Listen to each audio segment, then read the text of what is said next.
নমস্কার বন্ধুরা, বাংলা বার্তায় আপনাদের স্বাগত। ইতিমধ্যে আমরা জানি বাংলাদেশে কি ভয়াবহ পরিস্থিতি, সেখানে মৌলবাদীদের তাণ্ডব লীলা দেখছে, কীভাবে সংখ্যালঘুদের তারা আক্রমণ করছে।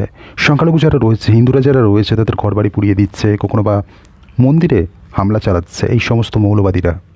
আর সবথেকে বড় হাস্যকর বিষয় হলো মৌলবাদীরা তারা কী বলছে, তারা বলছে দিল্লি দখল করবে, আবার বলছে ভারতবর্ষ দখল করবে, কখনো আবার বলছে সেভেন সিস্টার যে রয়েছে ভারতের সেগুলো দখল করবে। আরে কোথায় কি বলতে হয় মৌলবাদীরা সেটাই জানে না, কোথায় হাতি আর কোথায় মাছি।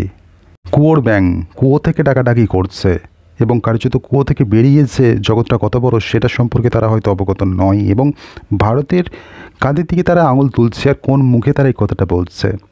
ভারতের 20 মিনিটও লাগবে না যদি এই মৌলবাদীদের সামাল দিতে প্রয়োজন পড়ে। সামাল দিতে ভারত কয়েক মিনিটেই এই সমস্ত মৌলবাদীদের যোগ্য জবাব দিতে পারে, তখন হয়তো তারা পালানোর পথ পাবে না।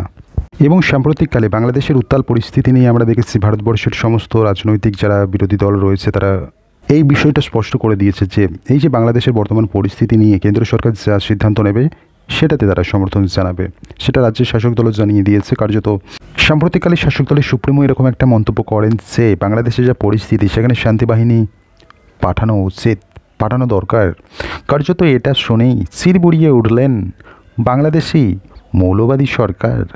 বাংলাদেশের বর্তমান অন্তর্বর্তী সরকারের আইনি উপদেষ্টা আসিম নজরুল মন্তব্য করছে ভারতকে বুঝতে হবে এটা শেখ হাসিনার বাংলাদেশ নয়। একই সঙ্গে তিনি শাসক দলের সুপ্রিমোকেও নিশানা করেন, সাথে তিনি এরকম একটা মন্তব্য করছেন যে ভারতবর্ষে সংখ্যালঘুরা নির্যাতন হয় সেটা নিয়ে চিন্তা করুক।